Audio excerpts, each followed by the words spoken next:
We'll start, since we have to be brief. I have already given all pertinent information and supporting documentation to the Senate Intelligence Committee and ARROW. They informed me that all of my information will be recorded for public record and shared with Congress. It is that important. In 2010, I was selected to go down to the South Pole Station in Antarctica for an entire year by Raytheon Polar Services as an employee of a third-party contractor for the National Science Foundation. I functioned in a dual-role capacity as a tradesman and a firefighter. My responsibilities required me to be more informed than most of my crew and offered me complete access to the facilities. What I learned from this unique experience needs to be shared with the entire world. The technology at the South Pole Station certainly can do what it is presented as its primary purposes, and unfortunately, much more. The ice cube neutrino detector is presented as a passive listening device for the purposes of the science as presented. But I'm going to skip right through the chase, folks. I have provided documentation that proves that the 5,160, what they call DOMs, that are embedded in the ice can actually transmit at 2,047 volts each. That gives us a long list of things to consider. It is effectively a multifaceted directed energy weapons platform that I will list rapidly a few things that it can do. Vehicle detection. We're learning that these off-world craft, on-world craft, ours or other nations, are also emitting neutrinos.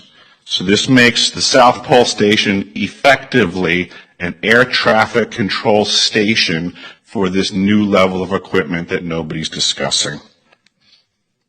In addition to the ability to detect neutrinos and the exotic vehicles, I have provided documentation that shows that this is also a system for faster than light communications.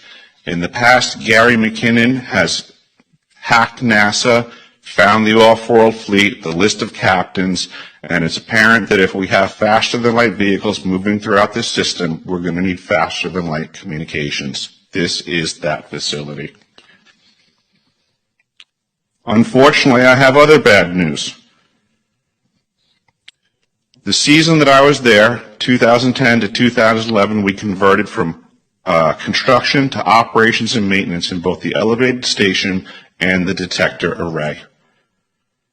Unfortunately, when they first fired it up, that was when we had the earthquakes in Christchurch, New Zealand.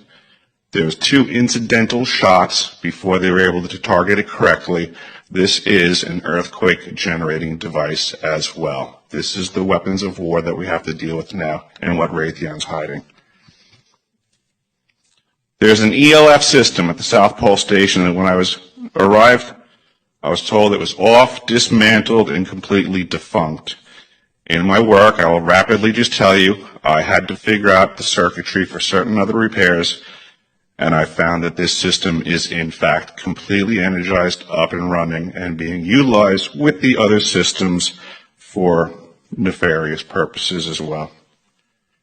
The Atmospheric Research Observatory is in what we call the clean air sector.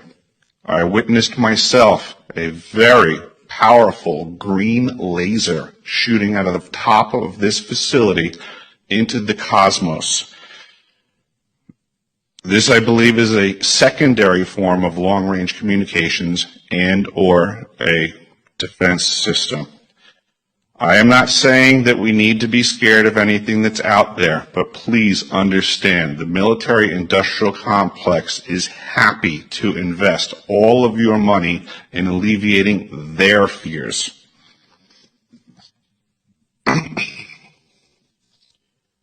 A question of power comes into play for all of these facilities that are present.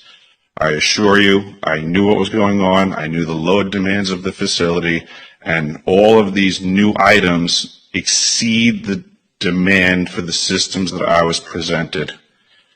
I am doing due diligence and research. I believe there is either secondary power supply there that is either nuclear, that was there prior to the start of the Antarctic Treaty, which prohibits such things, and or that there is some sort of exotic power supply system there that just is not in the verbiage of the treaty, so it negates the responsibility to the parties involved.